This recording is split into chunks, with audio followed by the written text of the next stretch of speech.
I went through Alex Hormozi's 70 Profit Tactics audiobook and I distilled the top 10 strategies for e-commerce and you can steal them in this video. Here's how I'm using them to get to 1 million a month and maybe you can use them too. So for context, I run an e-commerce brand that's now doing about 250K a month and I'm documenting my journey, mistakes and learnings in real time. So the first idea is around retention incentives. So he talks about how if you notice that your subscribers are churning at months 2 to 3 or 4 to 5, whatever it is, you can create a surprise retention incentive at those months. So for example, in e-commerce, you give a free gift, a bonus product, an info product, and you announce it via email or before their subscription renews.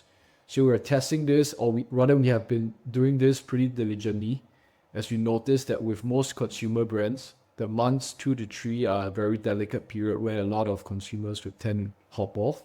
And so what we do is we offer free products to be sent to them as part of their subscription. What this does is that it extends customer LTV by bridging the danger churn window, right? So even getting an extra 1 to 2 months per subscriber can double profit due to fixed acquisition costs. Now, the reason why it works so well is also because of the loss aversion theory, which is a cognitive bias where the pain of the loss is perceived as psychologically more significant than the pleasure of an equivalent gain. So this is why we're using that to get customers to stick around beyond months 2 and 3. So idea 2 is to own your name. We're talking about the branded search hijack. So how you apply it is you run Google ads on your own brand name.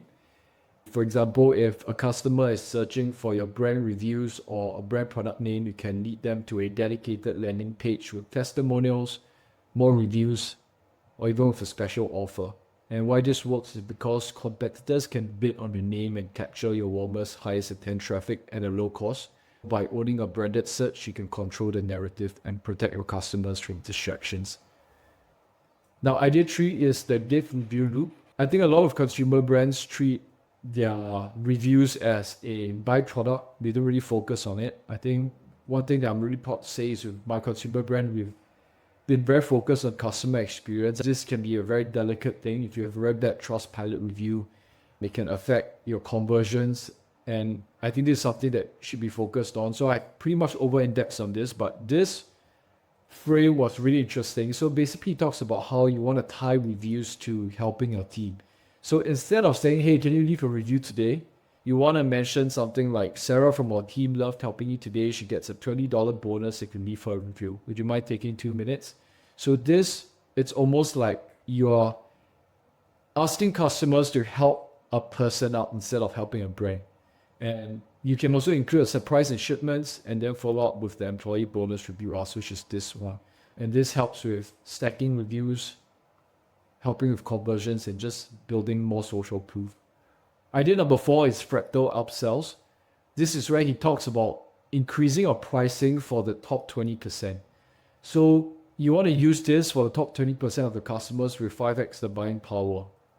Essentially, if your core product is $49, you want to be able to offer a high-ticket multi-bundle pack, let's say a 6-month supply or an 8 to 12-month supply on the upsell.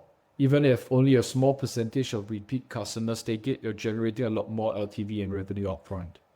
Why it works is because it lets your best customers fund disproportionate growth without having to endlessly chase new buyers.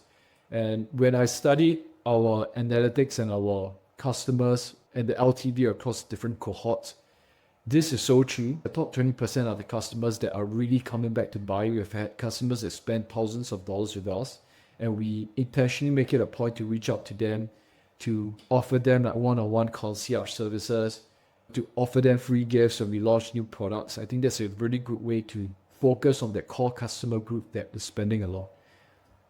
A tweet that I really like is from Ashvin from Opti. They're a collagen brand.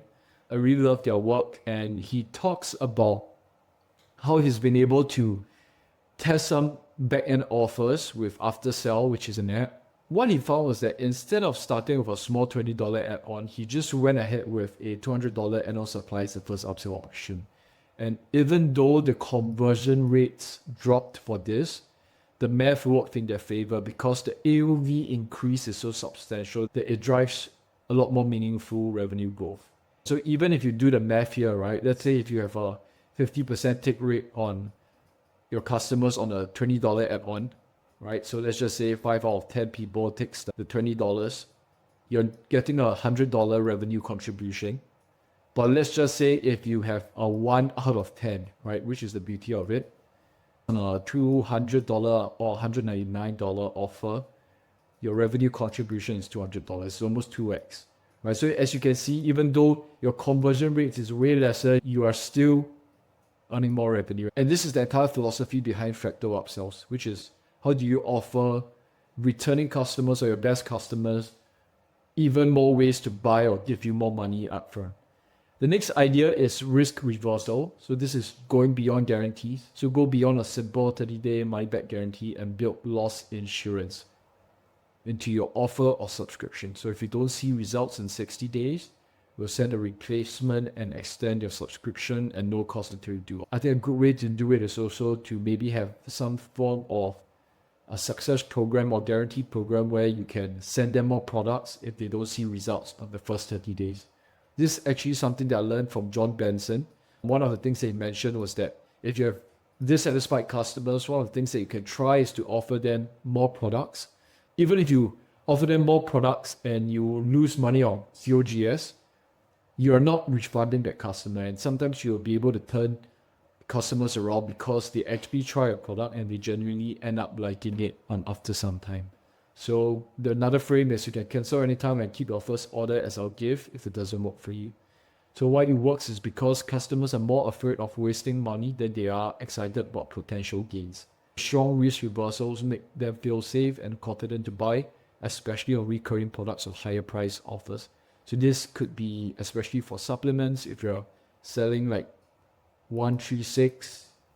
If you want people to take the 3 to 6 offer, you want to be able to have these types of risk reversals. Idea number 6 is the membership stack. So make subscriptions feel exclusive. So elevate the subscribe and save into a membership style program. So by layering benefits, you can also create things like an instant gratification stack. So Hormozi talks about how you want to offer, for example, free shipping on day one for members only. So this gives them an immediate benefit to being a member. You can future value stack, so a milestone gift after 1 month, 3 months, 6 months, on the anniversary or the birthday rewards. Flexible skip any month options, concierge services, exclusivity, early access to new products, things like that. So we occasionally will run campaigns where we'll run subscribers only campaigns. So that has been very helpful as well to just build the exclusivity. Why it works is because it transforms a basic subscription into a community and loyalty ecosystem. So members feel part of something special and they want to retain, right? Even if they miss a month or they want to skip a month, they are more likely and more inclined to stay. Even if they have more product, they are thinking again before they cancel. Idea 7, which is to turn cost centers into cash cows. So how we apply it is essentially you want to identify areas of the business you currently treat as expenses. So of course for us and with any consumer brand, an expense that you would have to pay is your customer success team, right? People that are just fighting fires, handling refunds, handling unhappy customers, broken packages, whatever it is. It's a cost center, but you can turn it into cash cow. This was a really interesting frame for me because it made me think about how I could train my team to handle customers, unhappy customers, or whether to offer upgrades or partial refunds, or even just add more bonuses to customers that are happy to be with us. So I think this is something that you could totally use to drive more revenue, because at the end of the day, with more happy customers, you're going to get more returning customers, and that generates more revenue for your brand. The next thing is the unboxing experience. If you have custom or branded packaging, you want to be able to make sure that you use that real estate to maybe promote affiliate links or cross-sells with complementary products, or even to just send it back to your website. And so why it works is because what once looked like a cost now becomes an opportunity to drive more revenue. So by reframing routine operations as monetization channels, you transform overhead into profit centers. Idea number 8 is the silent feature pruning. So this is something I'm working on. I think it's really difficult, but especially if you have a CRO infrastructure, you need to make sure that you can split tests pages with lesser content. So this is something that we are going to focus and prioritize on. So auditing our product pages, our upsells, where we can remove complexity. Too many FAQs, multiple bundle choices, or endless add-ons can overwhelm buyers. So you want to be able to cut clutter ruthlessly. So one thing that we noticed is that with removing low value one-off purchase options, an example of this is when we CRO tested a product, an add-on versus a testimonial on the cart, right? So, most people will say, okay, you want to have a lot of add-ons, give people more opportunities to buy, but we basically saw that not many people were adding on this specific product. So instead of having the add-on, we tested a testimonial, and that turned out to be a better result for us. And it's really small tests like this that generates more money and revenue for you, because at the end of the day, when you look at a month-on-month basis, small increments, small percentage increments can be a few $1,000s. And why it works is that cognitive load kills conversions. So the simpler and clearer the decision, the more customers will buy. Now, idea number 9 is the 3-7-30 method. So this is the follow-up sequence that he recommends that can double sales. Most brands stop following up after 2 to 3 emails in their welcome show. So instead, stretch engagement over a full 30 days. So day 1 to 3 could be to share your strongest testimonials, objections, or customer success stories. The next 7 days, address one objection at a time. Example, price, ease of use, effectiveness, credibility. Address these different objections at different points of the customer journey. So the next 30 days, you want to stay top of mind with weekly content, mixing case studies with tips and industry insights. So in this case, it could be info, right? Educational info around your product, things like that. Why it works is because buyers need repeated value and reassurance before converting. This approach systematically removes doubts and keeps a brand front and center, turning browsers into buyers. Now, idea number 10 is the ad spend wall breaker, which is essentially creative volume that goes to scale. How do you apply it is you don't rely on a handful of ads, you build a system to produce 10x the output. So more creative volume each week using user-generated content, AR variations, and micro hooks. We have been able to see some success with reskinning certain ads or certain winners with different micro hooks, and that turned out to be a profitable strategy as well. So in Hormozi's audiobook, he mentions how you can launch ad variations to one core landing page and then quickly pause weak performers and scale winners aggressively. And so why it works is the biggest limiter on scaling paid ads isn't targeting, right? Because most of these platforms are really smart right now. It's really about running out of scroll-stopping creatives. So high creative volume breaks through platform fatigue and unlocks higher ad spend CX. But of course, I'll caveat this by saying that not all types of tests would be profitable. So there's a fine balance between wanting to have a high hit rate and just producing more creatives for the sake of producing creatives. And so these are the 10 ideas you can use for e-commerce brands. Idea number 1 is retention incentives. You want to be able to bridge that gap where your customers are churning, especially for subscriptions. Idea number 2 is to own your name with branded search hijack. Idea number 3 is the give review loop, where you're incentivizing customers to leave a 5-star review for you on independent trust websites.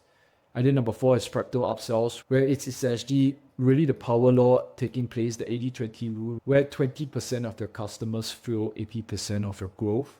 Number 5 is risk reversals. Idea number 6 is membership stacks. How do you make your subscription program a bit more exclusive, offer more incentives? Number 7, turning cost centers into cash cows. Number 8, silent feature pruning, so removing cognitive overload. You can even do CRO tests on whether certain pages would perform better with simplicity. Number 9 is the follow-up process with email sequences, the 3-7-30 method. And idea number 10 is the ad spend wall breaker. So this is where creative volume, reskinning your winners, producing more hooks, because the hooks are the 80-20 of your ads, right? It's where people are stopping the scroll. So you want to be able to have so many variations of that going to your proven winning concept. And so that's all for the video, and see you on the next one.